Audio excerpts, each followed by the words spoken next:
Hello everyone. So in this video I will speak about alchemy, human body and their correspondence to the plants. You want to ask me why? Because I have nearly finished my collection of nib and ink illustrations based on this theme. So the first topic will be alchemy, an ancient tool of modern times. A plethora of misconceptions circulates all around the globe regarding alchemy. A monotonous response has been nagging the air ever since the advent of alchemy, connoting it as the art of transmutation or as some internal metaphor. At certain junctures, alchemy is considered as means of purifying the lead and converting it into gold. It is the gift of alchemists that have made us all grab the idea of alchemy is the art of mind, transmuting the leaded ego to golden consciousness, leaded mind to the golden soul, or to be more straightforward, foggy mind to fully evolved spirit. So the second topic is alchemy, historical background. So to visualize the whole scenario of alchemy with a historical eye, let's drive back to the Egyptian era. With an Arabic prefix, the word alchemy has suffix chemia, meaning Egypt. There was a method to the madness of ancient Egyptians that gave rise to what alchemy is today. Being highly fascinated by the mere ideas of heavens, they thought it was reflected upon earth. By mimicking the stars, they built their miraculously massive pyramids and phenomenal temples. They tried diligently to bring the infinity to heavens to the ground by reflecting the invisible entities. Egyptian god Thoth, a beast-headed, is the supreme being who bestowed the alchemy art to his people. In actual, Thoth was the god of intellectual arts that includes the fashion of language, music, art, science, and geometry. With some exchange of conversations, the Greeks got bewitched by the knowledge of alchemy and translated into their language, all the while entitling god Thoth as the god Hermes Trismegistus. Not less than 2,000 years ago, god Hermes was declared as the father of alchemy and accountant of his devotions to this divine art. So in the third topic I will speak about alchemy, the three fundamental principles. So god Thoth, Hermes, launched an emerald tablet over which he proposed the whole scheme of alchemy. Let's condense the whole script to acquire extremely boundless knowledge. He sealed the combination of heaven and earth to produce the Trinity: soul, sulfur, mercury, spirit, and body salt. The whole foundation of alchemy is constructed on the grounds of the Trinity. Here, all these three principles are interlinked with each other. It is presented in all aspects of life. By reducing anything, be it a mere rock, plant, or any matter. So the consciousness, soul of the material, it gets extracted, renders the material as the oil or the essence of it, sulfur. Drawing out the mercury results in the manifestation of the mind and spirit of that very product of interest. Extracting the body of the product make it salt. So now these three elements are highly resistant to the notion of decay. And this spectacular property of Trinity attracted Paracelsus to avail the concept in spagyria to make powerful spagyric medicine, tinctures.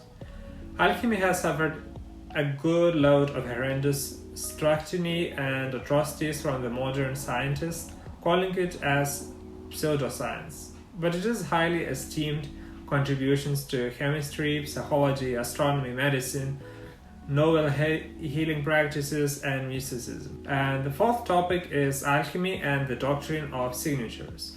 So Paracelsus had a profound love for the alchemy and released the doctrine of signatures, where he matched and used those herbs for the welfare of organs that look like them. Yet again, the modern scientists burned the theory with some meta-analysis and clinical trials. However, the doctrine of signatures is reviving as people are bringing back to thinking themselves as natural creatures. Having evolved from the same elements and the same environment as the plants, stars, and all the same amount of natural wisdom is obscure in each matter of this world. To see the similarity between plant and organs and rightly comparing them to the patterns of the human is the art of natural intelligence. Did you ever hear about fractals? The blend of magic and mundane has made a revolting comeback, becoming a hot topic among the masses. People are tapping back into old times, and their widened senses and clear vision is catching the plants every second. It is not just about resemblance of the herb. Even the pattern of its growth, the shape of foliage, texture, aroma of a trivial movement of the herb can resemble what we carry in our bodies.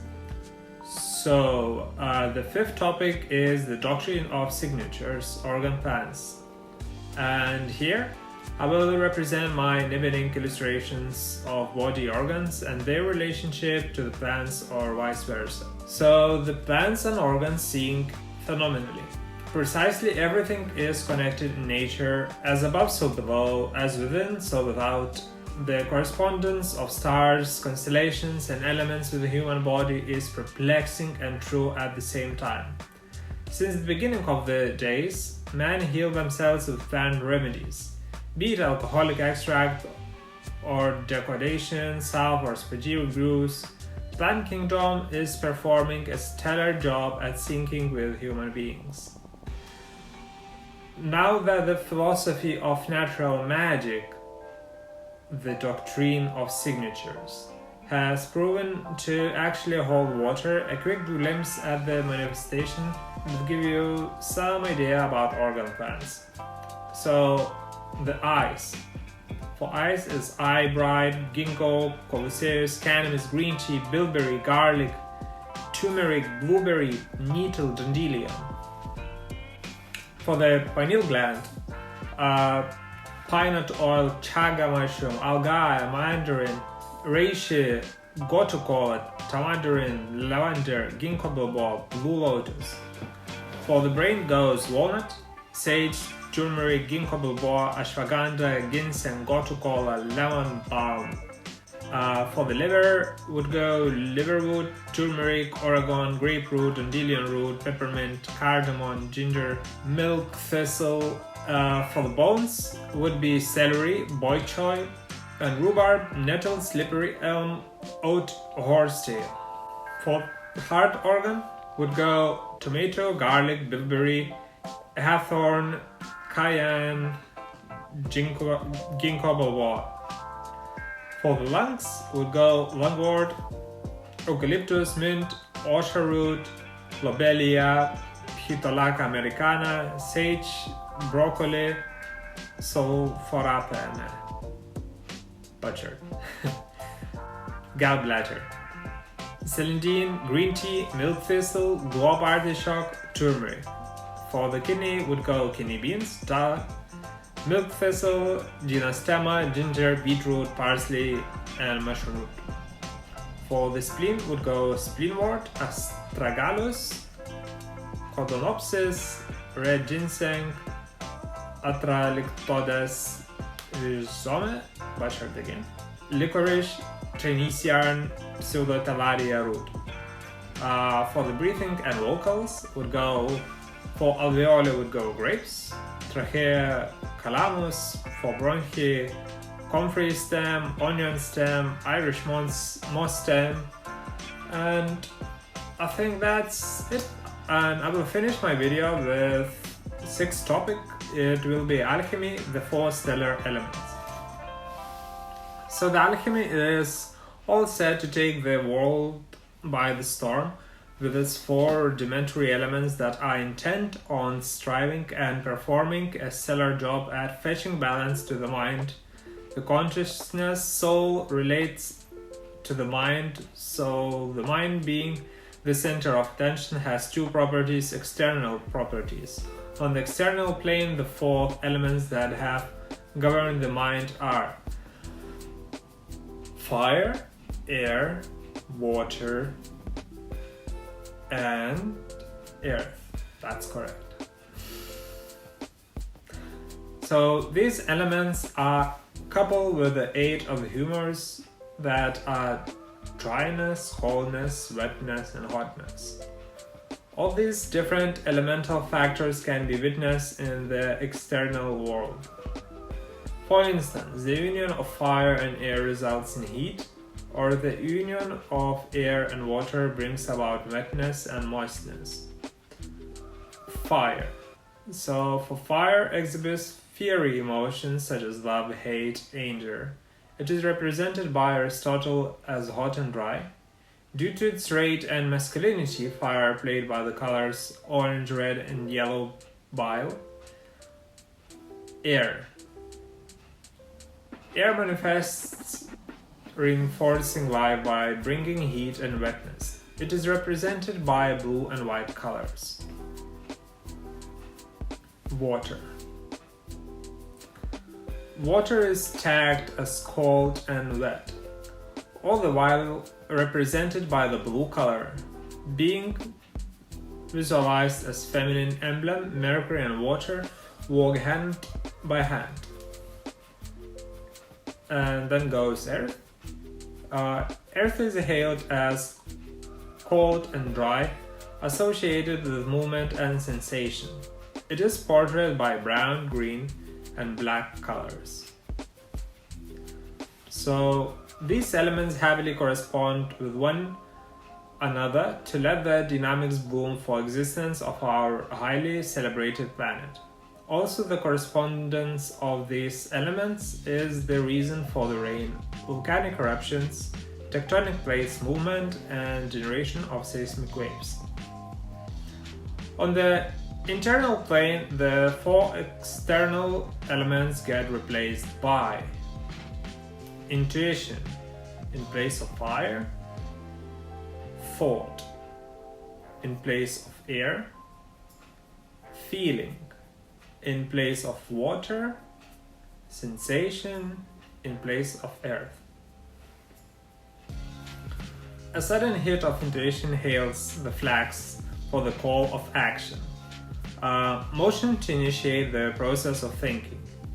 This mental activity of generating the movements of past, present, and future that earns you time. The creation of thought patterns give you rise to feelings and emotions. Once the feelings dive in, energy builds that can be applied to open the realm of sensation. The sensations help us to define our answers and experience, giving ourselves a reality. This reality creates space between thoughts and concepts. The space can flare our intuition again to perpetuate the cycle of internal properties. Merging the elements with each other take us to the alchemy principles. So fire, intuition, plus air, thought, equals consciousness. Air, thought, plus feeling, water, equals mind. Water, feeling, air, sensation, equals the body. So that's all. Thank you for watching video. Please like, comment, share, and subscribe my channel. Please press the ring bell so you would be updated with my newest videos, and see you in the next one.